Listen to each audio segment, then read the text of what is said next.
لكس دمصو دمصا حلمي وزطعم كبهال تخمزيو زومات كل تخزمرو صونحي مسيل نسكست حقوستليو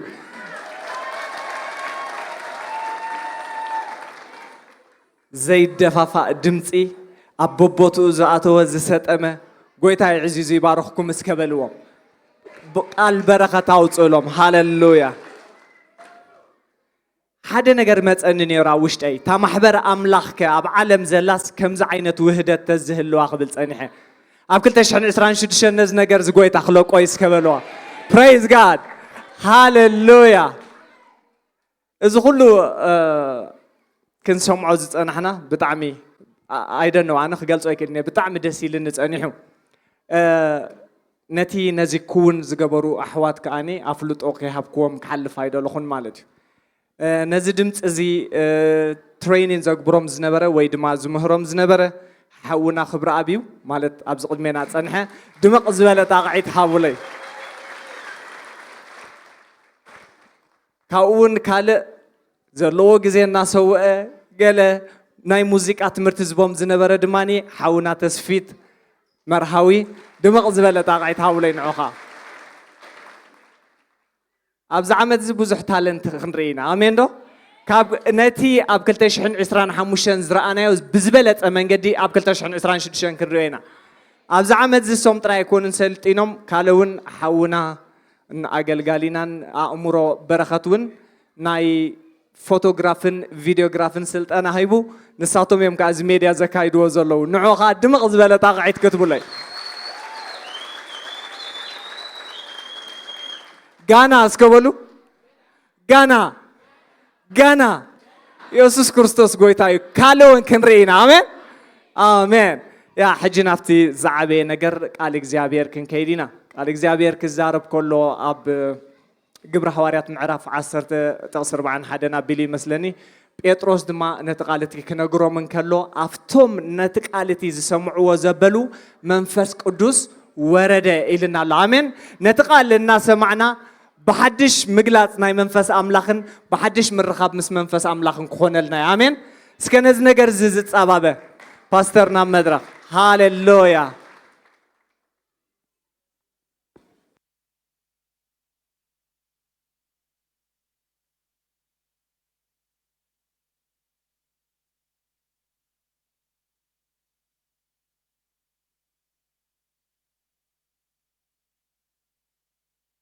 هاليلويا كبرنا أملاخ يكون يسوع كريستوس غويتايو يسوع كريستوس غويتاي يزبل زلخو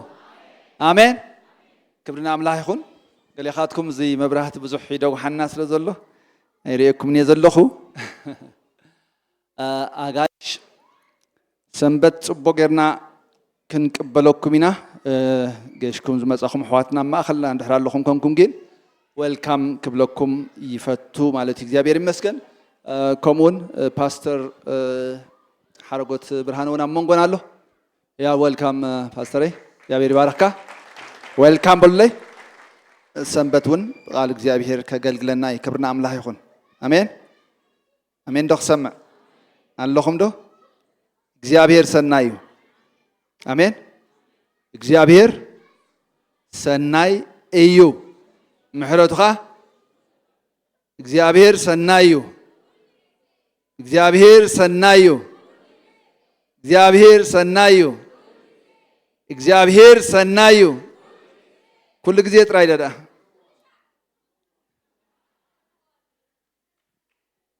እግዚአብሔር ሰናዩ كل ጊዜ እግዚአብሔር ሰናዩ አብ كل ቦታ እግዚአብሔር ሰናዩ አብ كل ሁነት ክብርና አምላክ ይሁን አሜን يس مو قبلنا خلو طراي كونان كمقامم تتاين بلو እግዚአብሔር ሰናይን ብሎ እግዚአብሔር ሰናዩ አሜን እታባታትና ጀመሮ ሰናይ ግብርኻ ከሳዕታ ማዓልት ጎይታ ከምዝር ሕልዎ እዚ ተረድየሉ ኢልወሎ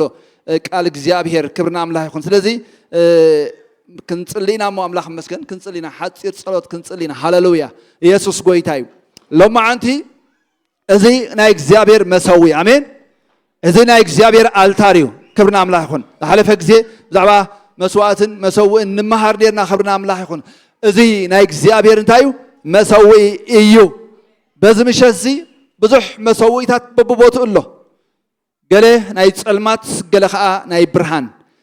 ግና አምላኽ መስገን ብርሃን ኣብ ጸልማት የብርህ ጸልማት ከዓ ኣይ ሓዞን ጽሑፍ አሜን ጸልማት እንታኸገብሮ ይከልዩ ንብርሃን ክቃወሞ ኣይከልኒዩ ደው ከብሎ ኣይከልኒዩ ሎማዓንቲ ካብዚ መሰዊ ናይ እግዚአብሔር ኩሉ ናይ ርክሰት መሰዊታት ኩሉ ኢየሱስ ክርስቶስ ስም ክፈራረስ እጽልይ ኣለኹ ዝኾነ ይኹን ናይ ጸልማት መስዋዕቲ ዝኾነ ይኹን ናይ ሃይማኖት መስዋዕቲ ዝኾነ ይኹን ናይ ባዕዲ ኣምልኾ መሰዊታት በክርስቶስ ኢየሱስ ስም ካብዚ ህያው መሰዊ እዚ ኮይነ ይእውጅ ኣለኹ ሓይሉ ዝደኸመ ይኹን ኣሰራርሑ ዘበለ ኩሉ ከንቲ ይኹን በክርስቶስ ኢየሱስ ስም ምንም ጽልዋ ዘይብሉ ስርዓት ጥራይ ኮይኑ ክተርፍ በክርስቶስ ኢየሱስ ስም ከንቱ ክኸውን እጽልይ ኣለኹ በኢየሱስ ክርስቶስ ስም በዚ ምሸት ዝጠፈ ነፍስ ኣይተሃሉ ናይ ሞት መንፈስ በክርስቶስ ኢየሱስ ስም ንገንሐካ ኣለና በክርስቶስ ኢየሱስ ስም ንቀጽዓካ ኣለና ኢየሱስ ክርስቶስ ወዲ አምላኽ ይንብል ኣለና ኣብ ናይ ሮሚ ኢየሱስ ጎይታ እዩ ኣብዛ ከተማ እዚኣ ኢየሱስ ጎይታ እዩ ናይ እግዚአብሔር ሰናይነት ናይ እግዚአብሔር ለውሃት ናይ እግዚአብሔር ምሕረት ኣብዛ ከተማ እዚኣ ንእውጅ ኣለና ሽም ኢየሱስ ክርስቶስ በዚ ምድሪ እዚ በዚ ምሸት ዝምድሓን ይኹን በዚ ምሸት ዝድሓን ይኹን በዚ ምሸት ዝፋውስ ይኹን በዚ ምሸት ኢየሱስ ክርስቶስ ስም ናትካ ብርሃን ይገሃድ ኣብዛ ከተማ እዚኣ ኩሉ ናይ ርክሰት ናይ ዕብዳን ናይ ጥንቆላ ኣሰራርሓ ግን ሰበርናዮ ኣሰርናዮ በክርስቶስ ኢየሱስ ያው ሽም አሜን ሃሌሉያ ኢየሱስ ጎይታ እዩ ጎይታ ባረኩም ዌልካም ክብለኩም ይፈቱ አብርሃን ናብ ቤት እግዚአብሔር መጻኹም ምናልባት ናይ አናውንስመንት ጊዜ ስለዚህ ህልወና ዳሓር ጽባሕ ሐሙስ እቲ ናይ ሚድዊክ ሰርቪስ ኣይ ክልወናኒዩ ዓርብ ግን ኣብቲ ናይ ጾም ጸሎትን መደብና ኣብቲ ስሩዕ መደብና ክንራኸቢና ማለት እዩ ክብርና አምላኽ ይኹን አሜን ስለዚህ ናብ ቃል እግዚአብሔር በቀጥታ ከይዴ ቃል እግዚአብሔር ኩላትና ናብ መጽሐፍ ፊልጵ እንድሕዳ ኸድና ግሩሚው መጽሐፍ ፊልጵ ምዕራፍ 1 ኩላትና መነውጻዮ ከምዚ ዝብል ናይ እግዚአብሔር ቃል ንረክባው ካብ 1 ወላ ካብ 3 ክጅምረ ካብ 3 ስጋብ 8 ተንብበ ክብርና አምላኽ ይኹን ስጋብ 11 ናይ ምእተዊ ሰላምታ ዘለዎ ሓሳብ ግን ስጋብ 8 ከኣኽለኒ ንሕጂ ከምዚ ዝብል ናይ እግዚአብሔር ቃላው ነንብብ ማለት እዩ አምላኽ መስገን ብዝዘከርኩኹም ዘበለ ጊዜ ኣብ ኩሉ ጸለተይ ምእንቲ ኩላትኩም ብሓጎስ ጸሎት እናገበርኩ ኩሉ ሰዓት ንኣምላኸይ እመስግኖ ኣለኹ ስለቲ ሕብረትኩም ንምስፋሕ ወንጌል ካብ ተቐዳመይቲ መዓልቲ ክሳዕ ሕጂ ታባኻትኩም ሰናይ ግብሪ ዝጀመረ ንሱ ክሳዕ ታ መዓልቲ ኢየሱስ ክርስቶስ ከም ዝፍጽሞ እዚ ተረዲአዮ ኣለኹ ብመቃውሒ ኮነ ብናይ ወንጌል ምምጽራይን ምጽናዕን ኩልኻትኩም ብጸጋ መማቕልተይ ስለ ዝኾንኩም ኣብ ልበይ ስለ ዘለኹም ምንቲ ኩላትኩም እዚ ክሓስብ ቅንዑ ብለውሃት ክርስቶስ ኢየሱስ ንኩላትኩም ከመይ ገይረ ከም ዝናፍቐኩም አምላኽ ምስክረይ እዩ ይብል ክብርና አምላኽ ይኹን ኢየሱስ ጎይታ እዩ ስለዚ ኣብዚ ንሰብ ፊልጵ ጳውሎስ ብሓደ ሓሳብ እዩ ዝጽሕፈሎም ዘሎ ንኽልተ ነገር እዩ ዝጽሕፈሎም ሓደ ሰብ ውዕለቱ ስለ ዝኾኑ ኣብቲ ናቱ ጽቡቕ ዝኾነ ዕዮን ስራሕን መካፍልቲ ስለ ዝኾኑ ሓደ ከመስግኖም appreciate ክገብሮም ከድንቆም ኢሉ ዝጽሓፎ መልእኽቲ እዩ ኣብ መንጎም ከዓ ገለ ክፍተት ከዓ ስለ ዝነበረ ገለ ናይ ስኒት ነገር ጋፕ ስለ ዝነበረኻ ነዚ ጋፕ ዝኻ ክድልድሎ ደልዩ ማለት እዩ አምላኽ መስገን ኣብቲ ናይ መወዳእታ ምዕራፉ ወዲያ ምዕድ ስትከውን ምዕድ ኣለኹ ተኣሙን ስገን ወንስኻውን ክድግፈን ምዕደካ ኣለኹ እንዳበለ ተናኺፍዎ ኣለፍት መወዳእታ ማለት እዩ አምላኽ መስገን ንዑ ኣድረስ ንግበር ኣብ ምዕራፍ 2 ኣብ ክርስቶስ ኢየሱስ ዝነበረ ሓሳብ ኣባኻትኩም ይሃልኹም እንዳበለ ይዛረብ ኣብ ምዕራፍ 4 ቁጥሪ 8 ካቡን እዚ ሓሳብ እዚ ኣባኻትኩም ይሃልኹም ኢሉ ተፈታው ዘበለ ጽቡቕ ወረ ዘሎ ገለ ንእደቱ ኮይኑ ገለ ጽቡቕ ወረ ተኮይኑ ብሕሰቡ እንዳበለ ኣኡ ናብ ሓድነት ክመጹ ይዛረቦም ማለት እዩ አምላኽ መስገን ኢየሱስ ጎይታ እዩ አሜን ስለዚህ ኣብዚ ግን ኣብዚ ክፍለ እዚ ግን መጀመሪያ ተሓሳቡ ብምንታይ ዝጅምር ማለት እዩ ብምስጋና እዩ ዝጅምር እቲ ዝወዓለሉ ውዕለት ነቲ ዝወዓለሉ ውሬታ ንዑ እንታይ ገይሩ ዝጅምር ምስጋና ገይሩ እዩ ዝጅምር ክብርና ኣምላኽ ይኹን ብምስጋና ጥራይ ደይኮነ ከኣንሲ ሓደ ነገር እዩ ዝብሎም ዘሎ ብዝዘከርኩኹም ዘበለ ኣብ ጸሎተይ ኩሉ ሰዕ ስለኹም ንኣምላኽ እናመስገንኩ ይብሎም ኣሜን ኣሜን ዶ ክሰምዕ እግዚአብሔር ይባረኽ ቃል እግዚአብሔር ኣብ ዕብራውያን ክነግረና ከሎ እቶም ነቶም መራሕትኩም ሲ ብፍታው ተገዝኦም ተኣዘዝዎም ይለና ምክንያቱ ንስኻቶም ከየብኮሩ ስለኻትኩም ኣብ ቅድሚ እግዚአብሔር ጸብጻብ ዘቕርቡ ስለዝኾኑ ከቕርቡ ከለውስ መታን እንታይ ኮይኖም ክብሉ ገብርዎ ኢልና ተሓጒሶም ደስ ኢልዎም ባሂልዎም መታን ክገብርዎ ኢለና ኣሎ ኣምላኽ መስገን ኣሜን ኢየሱስ ጎይታይ ስለዚ ጳውሎስ ኣብዚ ነዞም ሰብ ፊልጵ ክሓስብ ከሎ ነዞም ሰብ ፊልጵ ክዝክር ከሎ ኣብ ልቡ ዘለዎ ነገር እንታይ እዩ ኣብ ልቡ ዘለዎ ነገር እንታይ እዩ ሓጎስ እዩ ኣሜን ስሊኦም እንታይ ይገብር ነይሩ ይሕጎስ ደስ ይብሎ ነይሩ ክብርና ኣምላኽ ይኹን ማዕረኽ እንደይ ኢና ሰባት ብዛዕባና ክሓስቡ ከለውሲ ደስ ዝብሎም ሓሲብና ዶ ንፈልጥ ሰባት ክዝክሩና ከለው ሰባት ክሓስቡና ከለውሲ ከም መፀፅቲ ወይኒ ዲና ወይሲ በቃ ንሰባት ፍስሓ እንለቅቕ ደስታ እንለቅቕ ክዝክሩና ከለው ክሓስቡና ከለውሲ ደስ እንብል ሰባት ዲና ወላ ከመይ ኢና ከም ማሕበር ድዩ ከም ውልቀ ሰባት ድዩ ኩሉ ግዜ ክንሓስብ ጽቡቕ እዩ ጳውሎስ ነዞም ሰብ ኤፌሶን ሰብ ፊልጵ ክዛረቦም ከሎ ብዝዘከርኩኹም ዘበለ ግዜ ኣብ ኩሉ ጸለተይ ምእንቲ ኩልኻትኩም ብሓጎስ ኢሉላ ኣምላኽ መስገን ኣሜን ክዝክሮም ከሎስ ልቡታይ ዝምላእ ሓጎስ እዩ ዝምላእ ክዝክሮም ከሎሲ እቲ ከመይ ኢሎም ናብ ኣምላኽ ከም ተመልሱ ከመይ ኢሎም ናብቲ ወንጌል ከም ተመልሱ ከመይ ኢሎም ህይወት ኣምላኽ ተማቐልቲ ከም ዝኾኑ ይድዝክር ማለት እዩ ኣምላኽ መስገን ካብኡ ሓሊፉ ከዓኒ ኪኖው እቲ ተማቐልዎ ህይወት ከዓ ካልኦት ህይወት መታን ክረኽቡ ካልኦት መታን ወንጌል ክበጽሖም ኢቨን ኣብ ማእሰርቱ እውን ከይተርፈ ንጳውሎስ ኣብ ጎኑ ደው ዝበሉ ሰባት ነይሮም ማለት እዩ ኣምላኽ መስገን ሕቁታይ ዝገብሩ ዝድግፉ ኣእዳው ዝመልእሉ ሰባት ነይሮም ክብርና ኣምላኽ ይኹን በዚ ነገር እዚ ከዓ እንታይ ይገብር ኣሎ ስሊኦም የመስግን ነይሩ ምናልባት እቲ ባክግራውንድ እንድሕዳ ክንሪኦ ደሊና ኮይና ምዕራፍ 16 ዘለና ጳውሎስ ናብ ዝተፈላለዩ ቦታታት ክኸይድ ደልዩ ክሕፅሮ መታን መንፈስ ቅዱስ ኣይፈቀደሉን መንፈስ ቅዱስ ከልኪልዎ ድሕሪ በዓል መቄዶንያ ሰብኣይ ናብዚ ርድኣና እንዳበለ ክፅሊ ከሎ ብለይቲ ብራእይ ምስ ረኣየ ኣምላኽ ከም ዝፀውዖ ፈሊጡ ድሕሪኡ ናብ ተሰሎንቄ ኸይድ ብዛዕባ ተሰሎንቄ ከዓኒ ናብዞም ሰብ ፊልጵ መፅኡ ማለት እዩ ኣምላኽ መስገን ኣሜን ስለዚ ኣብ ፊልጵ ምስ መፀ እቲ ዝገርም ነገር እታ ማሕበር ክትድኮን ከላ እታ ማሕበር ክትትከል ከላ ዝነበራ ስቴተስ ዝነበራ ኩነት ክንሪኦ ከለና እንታይ እዩ ብጣዕሚ ዘገርም ኣብኡ ክራኸቡ ዘይክእሉ ክጋጠሙ ዘይክእሉ ሰለስተ ዓይነት ሰክት እንታይ ኮይኖም ብሓደ ኮይኖም ከምልኹ ዝጀመሩላ ማሕበር እያ ኣሜን እዚ ኩሬናት እቲ ናይ ቀዳማይ ናይ ኣውሮጳ ንወንጌል ተኣዛዚት ዝነበረት ሊድያ ሸያጢት ቀያሕ ሓሪያ ነይራ ዓንቲ ወይ ኣብ ጥቕሶም ኣብ መዝሙሮም ይዝምርዎ ነይሮም ሕዋትና ማለት እዩ ኣምላኽ መዞም ደቅና ክብርና ኣምላኽ ይኹን ስለዚ ኣብቲ ፀብፀፍ ኣብቲ ደንደስባ ሩባ ኮይኖም ወንጌል እናነገሮም ከሎሲ እንታይ ገብረላ እዩ ዝብለና ቃል እግዚኣብሔር ንሊድያ ከዓ መንፈስ ኣምላኽ ልባ ከም ዝኸፈተላ እሞ ክብርና ኣምላኽ ይኹን ሓንቲ ሕፍርቲ ዝኾነት ግሪኻዊት ፅርዓዊት ሰበይቲ ማለት እዩ ኣምላኽ መስገን ኣዝያ ሃብታም ሸያጢት ቀይሕ ሓሪ ፅልዋ ዘለዋ ተፅዕኖ ዘለዋ ንወንጌል እንታይ ክትኮን ከላ ክትእዘዝ እንከላ ንሪኣ ማለት እዩ ኣምላኽ መስገን ኣሜን ክብርና ኣምላኽ ይኹን ካብኡ ሓሊፉ መንያ ትመፅእ እታ ንጎይተታ ብብዙሕ ረብሓ ተርብሖም ዝነበረት ባርያ ማለት እዩ ባርያ ኮይና ግዝእቲ ኮይና እንደገና ከዓ ንባሮታ ከዓ ብምንታይ ተርብሖም ነይራ ብጥንቆለና ብዙሕ ነገር ተርብሖም ዝነበረት እያ ማለት እዩ ንሳ እዚኣቶም ባሮት ልዑል ኣምላኽ እዮም መንገዲ ኣምላኽ ከዓ ይነግሩኹም ኣለው እንዳበለት ኣብ ቅድሚ ጳውሎስን ኣብ ቅድሚ ባርባስ ነዊሕ ግዜ ምስ ከደት ጳውሎስ ኣብ መንፈሱ ሽዑ ጓሂ ተሰሚዑ ዲሰርን ገይርዎ ነቲ ስፒሪት ማለት እዩ እቲ መንፈስ ካብኣ ክወፅእ ምስ ኣዘዞ ብድሕሪኡ ናብዮም ከይዶም ናብ እስር ቤት ይኸዱ እሞ ኣብኡ ስራሕ ነይሩ ክብርና ኣምላኽ ይኹን ኣሜን ኣሜን ዶ ክሰምዕ ኣብኡ ከዓኒ ሓደ ዓቀይታይ ንሮማ ዝዕቂ ዝነበረ ሰብኣይ ከዓ ኣብኡ መፅኡ ማለት እዩ ስለዚ ኣምላኽ መስገን ናይ እዚኦም ዓይነት ባክግራውንድ ቤተክርስትያን እንታይ ኢሉ መንግስቲ ኣምላኽሲ መርበቡ ናብ ማሕሪ ከም ዝድርቢ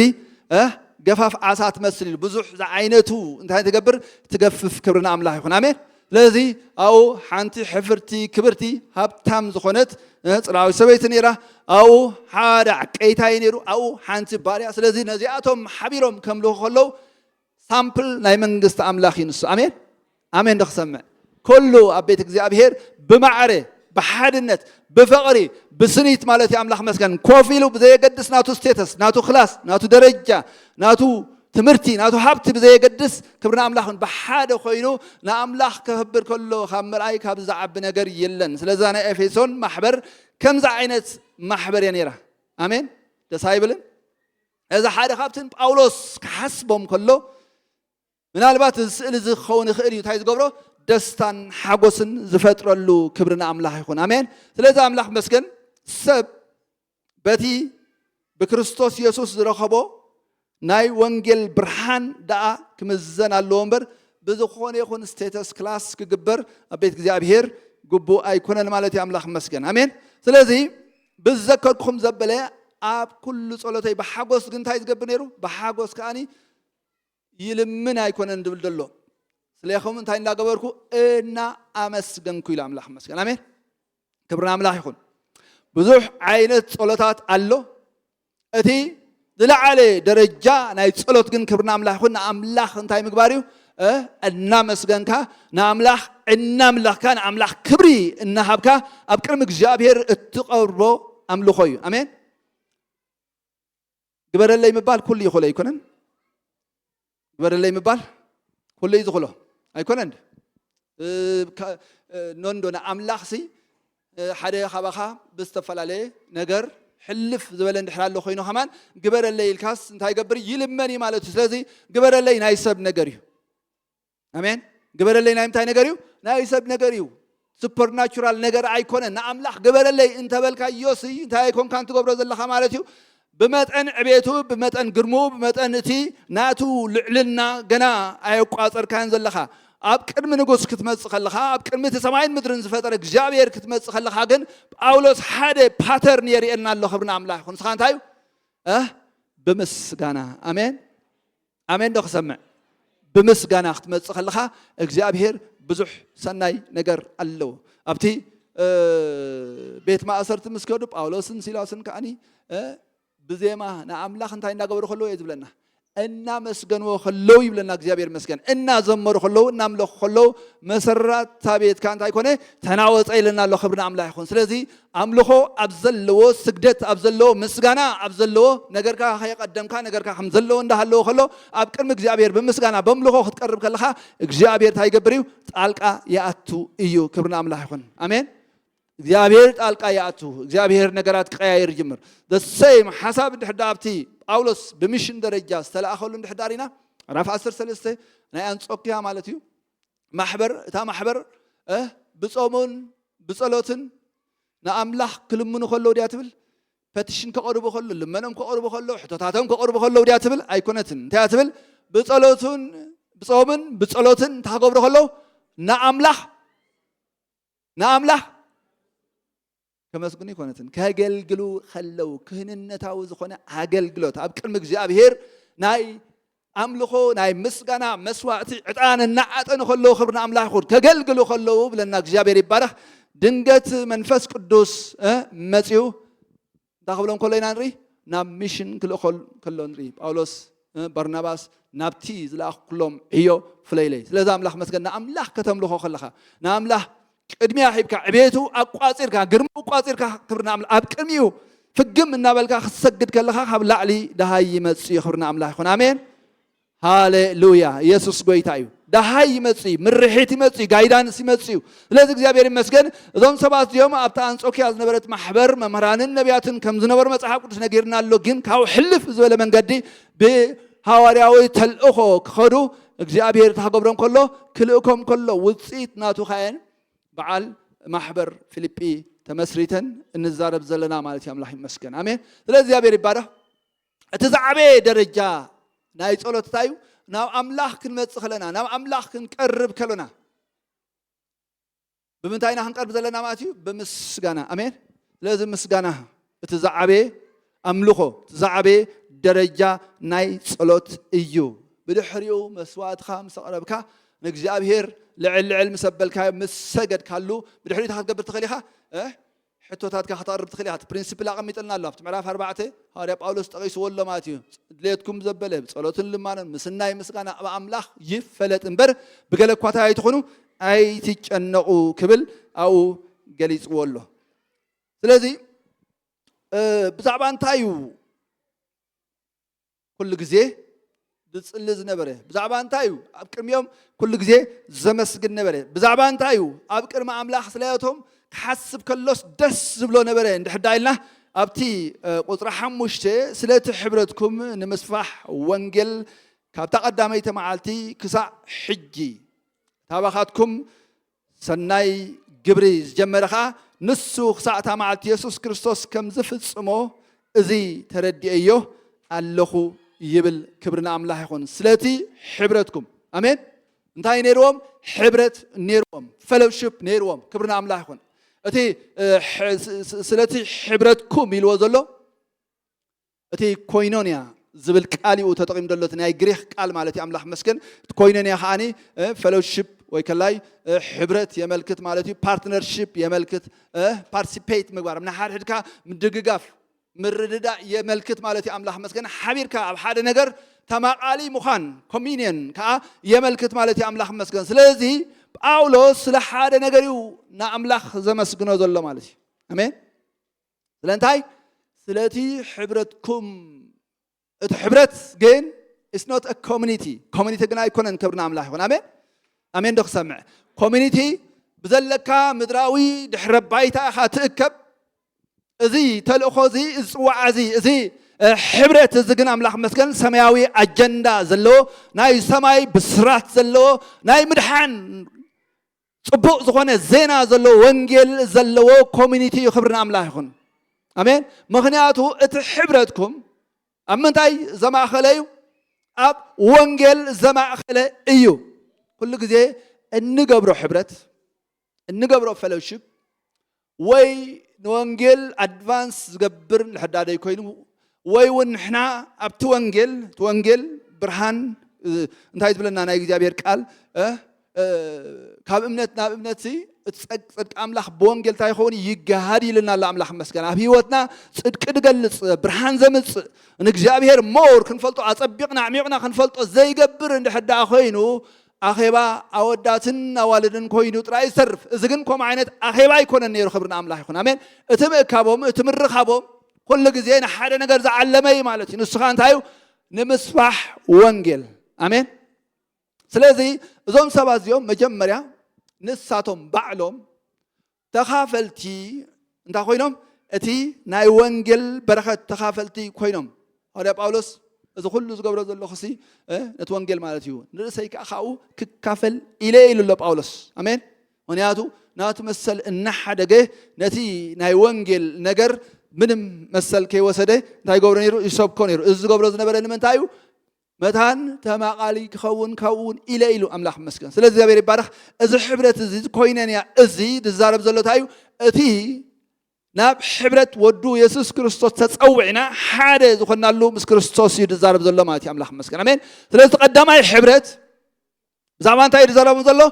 ኦልሬዲ ተጸዊዖምሲ ናብ ክርስቶስ ኢየሱስ መጽኦም ምስ ክርስቶስ ኢየሱስ እንታይ ኮይኖም ኣለዉ ሕብረት ጀሚሮም ኣለዎ ቀዳማይ ቆሮንቶስ ምዕራፍ 1 ቁጥሪ 9 ክዛረብ ከሎ እቲ ናብ ሕብረት ወዱ ኢየሱስ ክርስቶስ ጸዋዕና ኣምላኽ ንሱ እንታይ እዩ እሙን ኢልዎ ኣሎ ኣምላኽ መስገን ኣሜን ናብ ምንታይ ጸዋዕኩም እቲ ናብ ሕብረት ወዱ ኢየሱስ ክርስቶስ ጸዋዕኩም ኢሉ ኣሎ ኣሜን ናብ ሕብረት ወዱ ኢየሱስ ክርስቶስ ተጸዋዕና ናብ መሰረቱ ተቀዳማይ ነገር ማለት እዩ ናብ ሕብረት ወዱ ኢየሱስ ክርስቶስ ክብል ከሎ ግን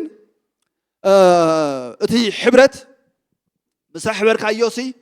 ናይ ክልቴኻ ሕውስዋስ ወይ ከላ ናይ ክልቴኻ ሕንፋጽ ዝኸውን ዘይኮነ ዓይነት ሕብረት ዘይኮነሲ እንታይ ደኣ ናትካ ነገር ወሲዱሲ ናቱ ዝህበካ ሕብረት እዩ ክብርና ኣምላኽ ይኹን ኣሜን ሓጢኣትካ ወሲዱ ጽድቁ ዝህበካ መርገምካ ወሲዱ ናቱ በረኸት እትቕበለሉ ሕማምካ ወሲዱ ፈውሲ እትቕበለሉ ኮታስ እታ መዋቲት ህይወት እታ ሓላፊት ህይወት ወሲዱሲ እንታይ ዝገብረሉ ማለት እዩ እታ ዘወየ ኣምላኻዊ ዝኾነት ህይወት እንታይ ዝገብረልና ናባና ዘካፍለና ዓይነት ሕብረት እያ ናብ ሕብረት ወዱ ኢየሱስ ክርስቶስ قدام يوحنا صبغ يدخم يلو الله يسلا زي بلا بتمعرف حدا خيركم تريوا توليكم كم دابله هيوت كاتقلص تامساب بوز نبرت هيوت ناون عمنا يا رينا يا انا من نغركم مسكرونا لنا እንዳበለ ይዛረብ ማለት አምላክ ይመስገን ስለዚህ እዛ ህይወት እዚ አንተ ያትገብር ማለት እዩ ንሰብ ካብቲ ዝነበሮ ናይ ኃጢአት ናብራ አውጽያ ናብ ናይ ጽድቅ ናብራ እተሰጋግር ህይወት ያ ለዚ ናብ ዝሕብረት እዚኹም ተጸዊዕኹም ይዝሎም ዘሎ ሪና ሚና ዝተፈላለ ባክግራውንድ ዝነበሮም ድሕረ ባይቲ ዝነበሮም بخريستوس يسوع حاده خوينهم هيوت أملاخ تخافلت خوينهم قاموا خلوا ورينا أملاخ مسكن أمين ثلاثي نابزيهم تصويعهم يزولهم زلوا كاو حلف بزبلقن أبتي تحتي له قطر شوعاته بموقع حيك هنا بناي وانجل مصراين مصنعن كل خاتكم بصقام ما قلتيس لذخونكم قبل بيس لذلهم انت كل خاتكم اذا حسب قنعيو بلوهات كريستوس يسوس نقول لخاتكم كما يجرى خمدنا فوقكم املاح مسكري ايو يبلوم كبرنا املاح يكون ስለዚህ ያው ሕልፍ በዘበለግን ህይወት ራይደ ኮኑ ተኻፊሎም ሲ አብቲ ናይ ህይወት ዕዮ አብቲ ናይ ህይወት ሀድን ዝግበር ዕዮ ሲ የማናይ ኢዶም ሂቦም ተሳተፍቲ እትዕዮ ተኻፈልቲ እትዕዮ ኮይኖም ክብርና አምላክ ይኹን ስለዚህ ይብሎም አሎ بمقاوحي كونه بناي وانجل ممصراين انتاي مغبارن مصنعن كل خاتكم صقا مما بارتيكرز يخم مساي مما قلتيكم ابتي صقاسي تايخم تبلمالو تخافلتي يخم كمايسي نتا وانجل كتبقلا كلخو رزيس تغبر كلخو ان ناي صلمات السرار حزبل كله كقاوم كلخو نت وانجل تخا روحو كساب سبين كوس دخله ما تعمله روحو كساب انريكون كوس دخله روحو كساب تيجاف نايت غزيت زنبر عالم كوس دخله زوم سب افيسون كبرنا املاح يكون ابغوني باولوس انتاي نيروم مسو دوز ولو مكافلتو نيروم كبرنا املاح يكون سلازي دور كوينونيا نيروم حبرت نيروم مماقلتيوم نيروم بارتيسيبانسيوم ابتناي باولوس عيو ابتناي باولوس سرح سنتايم ابتغرات املاح እንዳይ ዝገብሩ ሰባት እዮም ኮንትሪቢዩት ዝገብሩ ዝዘርኡ ዝህቡ ሰባት እዮም ክብርና አምላክ ይኹን ስለዝኾነ ካይ ጳውሎስ ሳይ ዝብል ዘሎ ማለት እዩ ብዘከርኩም ዘበለ አመቃውሑ ደፋሕሸውሉ ሰባት እዮም ወንጌል ክሰብኽ ከሎ ባዕል መቄዶንያ ከሎ ታይ ዝገበርሉ እዮም ሓንሳብ ክልተ ሻብን ታይ ዝገበርሉ ዝደገፍዎ ሰባት እዮም ክብርና አምላክ ይኹን ስለዚ በዚ ነገር እዚ እንታይ ይብሎም ኣሎ كذكركم كله حسبكم كله خسي بأخذكم بزمته لبي حقوس يزملا سلذا خونها كل ساعة سليخاتكم نعمله إنما مسكن كتاي قبر الله يتصل الله آمين إذا ختصل الله إذا حسب كله إذا قبر كله جن أبلبو حدا رتعي نيروه آمين إذا أبلبو حدا تاني نيروه رتعي نيروه كبرنا عمله يكون أبتي قطرش الدشة تي أبخاتكم سناي جبرز جمرها نسخ ساعة تمعلت يسوع كريستوس كم زفتسمه زي تردي الله آمين هاليلويا كبرنا أملاح يكون كابزي زعبي كابزي دس زبل بسرات يلن آمين أبخاتكم سناي جبريك جابير جمير الله بمدحان جمير الله آمين تجد دس بمدحان جمير الله بمدحان جمير الله خبرنا أملاح مسود يسوع كريستوس حبرت بمقبار ناجر الله جمير الله خبرنا أملاح يكون أو دواء بالنيو آمين آمين دخ سمع سام مودة أنت هاجبرو كم زحلوه زي تردي الله خبرنا إنجليزيا هو perfected to the end بلنا ما تعمل مسكن perfect هاجبرو completion كم زهبو ملعات كم زهبو ويكلاي نابس حنا ناب عبيت قصو كم زوستو بزي رقص عيني عند أبلي الزارة ومالتي أملاح مسكن آمين آمين ده سمع ثلاثة إذا عمل زي تقصنا حدا نجريو عمي زابير حدش نجر كجبريو إلنا أملاح مسكن زابير نايك زابير رديت نايك زابير إذرا أنا الله زابير ببزح نجر دس سجر لنا عمتي آمين هم زعن توي سهلة حاول أخذ الله خلص زبلوز نبره تاسيت زابير أنت زي رد أنا نيرو كم زي عينت بحاله حبيرنا سميرنا أي محلنا نجزابير كن ردينا آمين آمين دخ سمع كن الساجر رديناي نجارات كن حلف رديناي نجارات ندحرنا خندربيو دايرناي إناي كبرنا أملاح يكون أو جندوا الدواء بلنا إجزابير نجر أتي زرد أن أملاح جها نتاي بلنا اللي زقال أتي أباخاتكم نتاي زقبره سناي جمر أملاح أمين نسخة كسبتها معلتي كريستوس كم زحلو أزي ترديو الله خيلو خبرنا أملاح يكون سوبر يا مو يكون عند بالله تسفى يقبر مثلني أيكون عند بالله أولوس بزلت هايو إذا نجار زتاجري الله خو ترديو الله خو أمين ودو نجاريو ودونا إجزابير حسابي ودونا إجزابير مخري ودونا إجزابير نجاريو إجزابير أبي وطنا جمرو إجزابير أبي وطنا صرحو زلو سناي نجار كساب معلت قويتها تحقبريو كحلو إيو أمين بأبي مرحمكم أبي راملاخ سوقاتكم سباتكم أمين ويثنا يسوع كريستوس نباقعي كابيدي كمن زعن دخل يلبوني له وحسنته يبرنا الله أملاخ مسكن أمين كبرنا أملاخ يكون أولس كمكح كله خزارب كله أبتي معرف شمنته رومي كابتا أب كريستوس يزلا فقر أملاخ فلين دخل سي من يلو أمين أو من يخبل كله بقى أنا سماي ملاك تفت يصوعوا مساعي يصوعوا خناتات يصوعوا زلوا زبل كله يصوعوا كابتا أب كريستوس يسوع زلا فقر أملاح كفلني خمسة قالوا إذي هرجيس أفلت الله مو بو بتذكرنا كاب سعرتي نبلس إنا ويكلاي أتبقنا نسعرنا إلا أملاح مسكن آمين نسعرنا خبرنا أملاح يكون آمين دوك سمع كريستيان كسعري له زقعاز أيكونن هبتناي كريستوس يسوس نعوت مدرخ يدبجس آمين آمين دوك سمع كابتي كريستوس يسوس اتعوت لنا نعوت مدرخ نبجس سباس لدخلنا داينا كاب سعرتي نبلسينا آمين نايبزحات سبات achievement نايبزحات سبات عوت نايبزحات سبات مقنع مسلات بمدراوي ميزان تمازينو طراي زلكع ناتنا عوت قنا أملاح مسكن كاو حلف زبالة آمين سماوي transcendental آمين حلف زبالة لعل زبالة أنت هاي تخونه عزيو سلطونيو سماي زتنكف نجاري خبرنا أملاح دا سواي خان تايل له كابتوم بزحات ساعات تخلوه خليهم آمين بزحات مدالياتات بزح كوباتات بزح نجارات دردر سوات مدري بواعي أخت موكخ كلان تخوني كمكخيو كحلفي مادي أيكونن توم ناملاخ زفكرو تحاسب أملاخ زجبر بمخرى أملاخ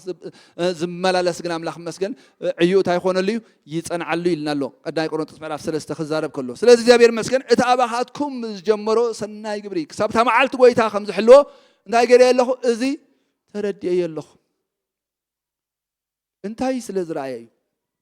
انتهي سلز سمعي انتهي سلز فلتي انت حدايلا نايك جاب هير بحري سلس تردي أمين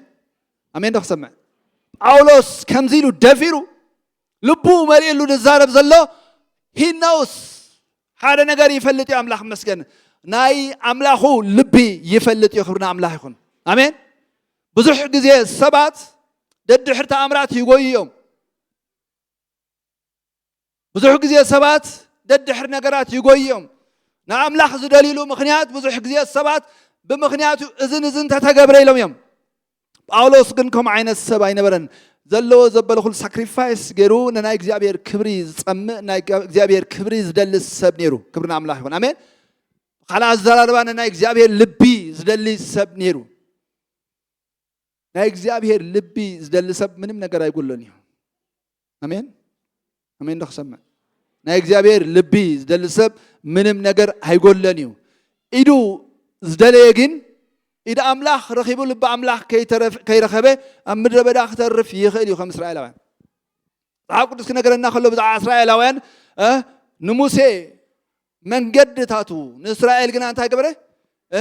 جبرو أفلت إله جبرو تراي فليت خا مدر بدأ أخترف تخليها حسب أملاخ تردي خا حسب أملاخ فليت خا كتب ملالس كساعة تخطو وصل تخليها داويت سناك زابير السب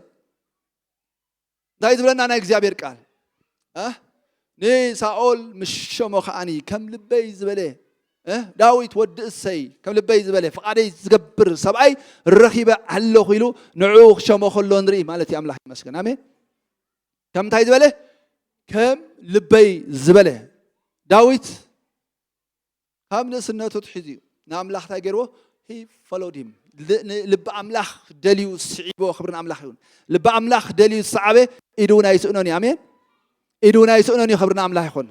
ስለዚ ዝዓመት እዚ እግዚአብሔር ይመስገን እቲ ኣባና ሰናይ ግብሪ ዝጀመረ ኣምላኽ ናብ ልቡ ክሰውኽዓና ኣሜን ኣብ ልብ ኣምላኽ ክንርከብ ኢና ልብ ኣምላኽ ዝረኸበ ሰብ ኢዱ ኣይስእን እዩ ኣሜን ልብ ኣምላኽ ዝረኸበ ሰብ ካልእ ተረፍ እዩ ካልእ ወሰኽ እዩ ካልእ እንታይ እዩ ተወሳኺ ነገር እዩ ኣይድልኒ ኮንኩ ድብለ ኣለኹ ግና ኣምላኽ መስገን ንኣምላኽ እንድሕዳር ረኺብካ ልብ ኣምላኽ እንድሕዳር ረኺብካ ነገራት ኩሉ ክመልእ ብግዲ እዩ ስለዚ ሎማዓንቲ ሓደ ነገር ክነገረኩም ደልየ ኣለኹ ጳውሎስ ከምዚ ዓይነት ትምክሕቲ ክምካሕ ከሎ ሓደ ነገር እዩ ዝፈልጥ ማለት እዩ ብመን ከም ዝኣመንኩ ይፈልጥ እየ ዝብል ሰብኣ እዩ ኣሜን ብመን ከም ዝኣመንኩ ፈልጥ እየ ዝብል ናይ እግዚኣብሔር ባህሪ ናይ እግዚኣብሔር ኔቸር እንታይ ዝገብር እዩ ዝርዳእ ሰብኣ እዩ ኣምላኽ መስገን ስለዚ ናይ እግዚኣብሔር ባህሪ ክሓስቦ ከሎስ እግዚኣብሔር ፍቕሪ ኣሜን ኣሜን ንኽሰምዕ ፍቕሪ እንድሕዳእ ኮይኑ ኣብ ፍቕሪ እንታይ የለን ፍርሃት የለን ስግዓት የለን ክብርና ኣምላኽ መጻኢኻ ስታይ ከም ምዃኑ ትፈልጥ ኢኻ ጥጡሕ ምዃኑ ትፈልጥ ኢኻ ክብርና ኣምላኽ ይኹን ስለዚ እዛ ፍቕሪ እዚኣ ኣብቲ ትሕት ኢሉ ክትግለፀሎም ብፍልጠት ብምስትውዓል በዛ ፍቕሪ እዚኣ እናዓበዩ ክኸዱ ፀሊሎም ኣሎ ክብርና ኣምላኽ ይኹን ኣሜን ፍቕሪ ይወሃበኩም ኣይበሃልኒ በተዋህበና መንፈስ ቅዱስ ፍቕሪ ኣምላኽ ኣብ ልብና እንታይ ኮይኑ እዩ ፈሲሲ እዩ ክብርና ኣምላኽ ይኹን ፍቕሪ ክበዝሓልኩም ፅልየልኩም ኣለኹ ተይለኩም ሲ ሻለው እዩ ዕምቀት ዘለዎ ፀሎት ኣይኮነን ምክንያቱ ኦልሬዲ እንታይ ተዋሂብኩም እዩ ፍቕሪ ተዋሂብኩም እዩ ግና ኣምላኽ መስገን እታ ብክርስቶስ ኢየሱስ ተፈቐርኩማ ፍቕሪ ግና ዕምቆታ ስፍሓታ ምግፍሓ እዚ ኩሉ እታ ክትገብሯ ክትፈልጥዋ ክሳብ ኩሉ ምልኣት ኣምላኽካ ክትመልኡ ፅልየልኩም ኣለኹ ክብል ከሎ ግን ሰማያዊ ፀሎት እዩ ክብርና ኣምላኽ ይኹን ኣሜን ስለዚ እግዚኣብሔር ይባረኽ እግዚኣብሔር እንታይ ዝብል ዘሎ ፍቕሪ ስለ ዝኾነ ጥራይ ፍቕሪ ይኮነን እግዚኣብሔር I don't know ታናይ ኢንቴግሪቲ ትብል ኣብቲ ናይ ትግርኛ ብዙሕ ግዜ ንጽህና ኢሉ ትርጉማ ማለት እዩ ጋድ ኣምላኽና ናይ ኢንቴግሪቲ ኣምላኽ እዩ ኣሜን ኣሜን ንኽሰምዕ ናይ ኢንቴግሪቲ ኣምላኽ እዩ ገጽ ሰብ እዩ እንታይ ዘይገብር ዘየዳሉ ለውጢ ወይስ ምላስ ጽላሎ ዘይብሉ ኩሉ ግዜ ብናቱ ፕሪንሲፕል ሃደ ብናቱ ሓሳብ ብናቱ ቃል ዝኸይድ ኣምላኽ መስገን ብቃሉ ክትደልዮ ከለኻ እንታይ ዝገብር እዩ ዝርከብ ኣምላኽ እዩ ክብርና ኣምላኽ ይኹን ኣሜን ኣብ ቃሉ እንታይ ዝገብር እዩ ዝርከብ ኩሉ ሰናይ ሓሳቡ ሰናይ ፍቃዱ ኣብ ቃሉ ዝነገሮ እንታይ ዝገብር ዝፍጽም ኣምላኽ እዩ ኣሜን ስለዝኾነ ኢንቴግሪቲ ማለት ኢንቴግራል ወይ ከላ ኢንቴጀር ካብ ዝብል ቃል ዝመፀይት ሓሳብ ካብቲ ናይ ግሪክ ቃል ማለት እዩ ንኩሉ ነገር ሰሓኢፉ ዝሕዝ ናይ እግዚአብሔር ቅድስና ናይ እግዚአብሔር ንጽህና ናይ እግዚአብሔር ጽድቂ ናይ እግዚአብሔር ፍቕሪ ነዞም ኩሎም ባህርያቱ ከየዛለፈ ማለት እዩ ብማዕረ ዲስፕሌይ ዝገብሮም ኣምላኽ ምዃኑ እዩ ዝነግረና ማለት ክብርን ኣምላኽ ይኹን ስለዚ ናይ እግዚአብሔር ኢንቴግሪቲ ዝተረድአ ሰብ ሓደ ነገር ይዝፈልጥ ማለት እዩ ኣምላኽ መስገን በኣምላኽ እንታይ እዩ ውድ እዩ ነገራቱ ኣሜን እታ ኣምላኽ ዝሃቦ ተስፋታት እንታይ ዘይገብር ዘይጠልም ኣምላኽ ምዃኑ ይፈልጥ ስለዚ ኣምላኽ መስገን እታ ኣባኻትኩም ዝጀመሮ ሰናይ ግብሪ ዝጀመሮ ንሱ እዩ ዝብል ዘሎ ኣሜን ዝጀመሮ መን እዩ ንሱ እዩ ኣምላኽ እዩ ዝጀመሮ ንሱ ካብ ኮነ ንኸይፍጽሞ ዓቕሚ ኣይውሕዶን እዩ ጥበብ ኣይውሕዶን እዩ ክእለት ኣይውሕዶን እዩ ክብርና ኣምላኽ ይኹን እንተኸገብሮ እዩ ንሱ ክፍጽሞ እዩ ኣሜን ምናልባት ኣብ ዝተፈላለዩ ቻሌንጅስ ክንህሉ ንኽእል ኢና ዝተፈላለዩ ብድሆታት ንሓልፍ ኢና ከምኡ ክንሓልፍ ከለና ንገዛ እርሱ ክሳራ ናይ ግዜ ክሳራ ንኸስር ዘለና ሰባት ኮይኑ ይስማዓና ምናልባት እግዚኣብሔር ገሊኻትኩም ዛረበኩም ኣሎ ናይ ክሳራ ግዜ ዝበሃል ነገር የለና ብእግዚኣብሔር ኣሜን ኣሜን ንኽሰምዕ ኣብ እግዚኣብሔር ኣብ ትሕቲ እግዚኣብሔር ምስ እግዚኣብሔር ኮንካ እትጓዓዞ ጉዕዞ ኩሉ ምናልባት ናይ ፈተና ናይ ቻሌንጅስ ናይ ብድሆታት እትሓልፎ እኳ እንተኾነ መታን እንታይ ክትከውን እዩ ክሰርሓካ እዩ ትዕግስቲ ክትመሃር ካራክተር ቢልድ ክትገብር ድሓሽካ ሰብ ኮንካ ክትወፅእ ነቲ እግዚኣብሔር ዝረኣየልካ ነገር ፋይናሊ ኣብኡ ክትቀውም ከለኻ ሳይ መታን ክትከውን ንዑ ፊት ዝገብር ፅሩይ ዝኾንካ ቨዘል ናይ እግዚኣብሔር ቨዘል መታን ክትከውን ፅሩይ ኣቕሓ መታን ክትከውን እግዚኣብሔር እንታይ ዝገብረካ ዘሎ ብኡ ዝሕልፈካ ዘሎ ኣሜን ኣሜን ንኽሰምዕ ብዙሕ ግዜ ናይ ዌይቲንግ ታይም ናይ ምጽባይ ግዜ ናይ ክሳራ ግዜ ኮይኑ ስለ ዝስምዖም ሰባት ዓቕሊ የፅብቡ እንድሕር ደኣ ብዝግባእ ርእሶም ዘይገቱኻ ምስ ሰባት ክጓራፈጡ ከብሉ ይረኣዮም ማለት እዩ ግናኸ ትስራሓሉ መንገዲ እዩ ንሱ ንሱ እንታይ ንገብረሉ እንስራሐሉ ንጽረበሉ ንስተኻኸለሉ ትዕግስትን እንመሃረሉ ጊዜ እዩ ሮሜ ምዕራፍ 5 አንብቦ ይኹም ጊዜ ብለይን ሕጂ ካብ ሓደ ስጋብ ካቢ 3-4 ከተንብቦ ትኽእሉ ኢኹም ኩሉ ጊዜ ሳፈሪንግ ድመፅን ሓደ ነገር የአምላኽ መስገን ተኸገብረካ ፔሽንስ ፕሮዲስ ይገብር ይልና ኣሎ ፔሽንስ እንታይ ይገብር ኢልዎ እቲ ምፍታን ከዓ እቲ ትዕግስትኻ ምፍታን ኢልዎ ኣሎ ወይ ከላይ ኤክስፒሪየንስ ምኩር ምዃን ኢልዎ ኣሎ ማለት የአምላኽ መስገን ብቑዕ ክትከውን ይገብረካ ተመክሮ ድሕር ተመክሮ ከዓ እንታይ ትኸውን ተስፉ ክትከውን ጳውሎስ በዘን ፕሮሰስ ዚን ሓሊፍ እዩ ስለዚ ብዛዕባ ናይ አምላኽ ነገር ክሓስብ ከሎሲ መወዳእታ እዩ ዝረአዮ ካብ መጀመርያ ዝጀመረ አምላኽ ንሱ ምዃኑ ጥራይ ኣረጋግፅ እምበር መወዳእቱ እንታይ ክኸውን እዩ ሰናይ ክኸውን እዩ መወዳእቱ ደሓን ክኸውን እዩ ዝብል አምላኽ ክብርን አምላኽ ይኹን አሜን አሜን ዶ ክሰምዕ መጀመርያ ካደኣ ካብ እግዚአብሔር ምዃኑ ኣረጋግፅ እምበር መወዳእቱ እንታይ ክኸውን እዩ ደሓን ክኸውን እዩ እታ ኣባኻትኩም ሰናይ ግብሪ ዝጀመረ አምላኽ ብርግፅ አምላኽ ዝጀሚሮ ዝጀመሮ ክውዶ እዩ አሜን ዝጀመሮ ታገብሮ እዩ ክውዶ እዩ ክብርና አምላኽ ይኹን ኣባታትና ሰናይ ግብሪ ዝጀመረ አምላኽ ታገብሮ እዩ ክፍጽሞ እዩ ጳውሎስ እኮ ዝተወሰነ ግዜ እኮ ናይ ምድረ በዳ ግዜ ሓሊፍ እዩ ናይ ምድረ በዳ ህይወት እንዳበለ ዳናሓውና ዝሓለፈ 12 ሰሽን ዝተማሂርና ነርና ከመይ ጌርካ ትሰግሮ ኣብ ምድረ በዳ ክትሓልፍ ከለካ ቀሊል ኣይኮን ምድረ ዓረብ 3 ዓመት ብድሕሪኡ ናብ በዓል ጠርሴስ ከይዱ ካብ 10 ዓመት 13 ዓመት ዝኸውን ዝኣክል ጳውሎስ እኮ እዚ ኩሉ ትምህርቲ ዝሓዘ እዚ ኩሉ ዝሰልጠነ ዘበለ ግና አምላኽ መስገን ግዜ ኣለዎ ክብርና አምላኽ ይኹን አሜን ባርናባስ ካ ክመፀልካ አሜን ባርናባስ መፂ እንታይ ገይሮ ናብ ዕዮ አሜን ናብ ስራሕ ናብቲ ብድሕሪኡ በቃ ኣብቲ ምዕራፍ 19 ገለ ክኸይድ ከሎ ሲ ጳውሎስ ከዓ ብዙሕ ዝዓይነቱ ዓበይቲ ትምህርትን ተኣምራትን ተገብረ ክሳብ ዝብለና ናብ ከምኡ ዓይነት ክልቃ ባርናባስ ኣፍ ደገ ነይሩ ክብርና አምላኽ ይኹን አሜን ባርናባስ ካ ክሳብ ዝመፅእ ግን ኣብ ትሕቲ ታፅንዕቲ ኢድ አምላኽ እንታይ ግበር ትሕት በል ዝብለና ናይ እግዚአብሔር ቃል አሜን ሓደ ነገር ግን ንፈልጥ ኢና ተኣባና ሰናይ ግብሪ ዝጀመረ አምላኽ ንሱ ተኸብረ እዩ ክፍጽሞ እዩ አሜን እቲ ኣባይ ሰናይ ግብሪ ዝጀመረ አምላኽ በሉ ንሱ ክሳብ መዓልቲ ክርስቶስ ክፍጽሞ እዩ ብዘይገድስ እንታይ ዓይነት ሰናይ ጀሚሩ እግዚአብሔር ጥራይ ይጀምሩ አሜን ጀማሪው እግዚአብሔር ጥራይ ይኹን እምበር ተኸብረ ንሱ ክፍጽሞ እዩ አሜን ክብርና አምላኽ ይኹን ስለዚ ሓደ ነገር ንኣምን ክብርና አምላኽ ይኹን ከም ማሕበር እግዚአብሔር ጽቡቕ ነገር ይገብረልና ኣሎ ዳስ ቪዚብል ኣይኮነ እንዲሁ እንድሕር ዳኣኹም ተኣምኑ ኮንኩም ንኣምላኽ ክብሪ ምጽኡ ሃሌሉያ ኢየሱስ ጎይታ እዩ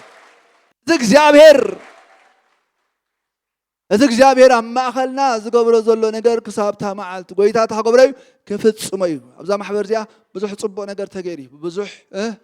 ጽቡቕ ምስክርነት ትፍለጥ ማሕበር እያ ክብርና አምላኽ ይኹን አሜን ካብ ቀዳማይ ክብሪ እታ ቤት እቲ ዳሕርዋይ ክብሪ ክበልጽ ይብለና ናይ እግዚአብሔር ቃል ናይ እግዚአብሔር ነገር እናበለጸ ይትኸይድ ናይ እግዚአብሔር ነገር እናሓሸ ይትኸይድ ናይ እግዚአብሔር ነገር እናደመቀ ይትኸይድ ናይ እግዚአብሔር ነገር እናወሰኸ ይትኸይድ ስለዚ እግዚአብሔር ይመስገን እግዚአብሔር ዝረኣየልና በረኽቲ አሜን አሜን ዶ ክሰምዕ እግዚአብሔር ይባረክ ስለዚ እግዚአብሔር እቲ ኣባና ዝጀመሮ ሰናይ ነገር ክሳብቲ መዓልቲ ጎይታ ተኸገብረ እዩ ክሕልዎ እዩ ሃሌሉያ ክንትሲና ክብርና አምላኽ ይኹን ኢየሱስ ጎይታ እዩ ግዜ ስለ ዝኣኸለትኒ ሶሪ ክብርና አምላኽ ይኹን መብራህቲ ከነጥፎ ኢና ቅድም ዶ ትዕድሎ ኦኬ ደሓን ቅድም ይተዓደ እሺ እግዚአብሔር ይመስገን ኣሸርስ ትገብሮ ዝኽእሉ ክገብሩ እዮም ንሕና ክንፅሊ ኢና አምላኽ ይመስገን አሜን እንዳፀለና ከለና ሽምዓ ከዘልልኩም እዮም ተቐበልዎም ኢኹም ሃሌሉያ ኢየሱስ ጎይታ አሜን ክብርና አምላኽ ይኹን ስለዚ እዛ ኣብ ህይወትኩም ዝጀመሮ ሰናይ ግብሪ ዝፍጽም መን ኢልናዮ አምላኽ እዩ ኢልናዮ አሜን ኮንፊደንስና ትምክሕትና ከዓ እንታይ እዩ ናይ እግዚአብሔር ባህሪ እዩ ናይ እግዚአብሔር መንነት እዩ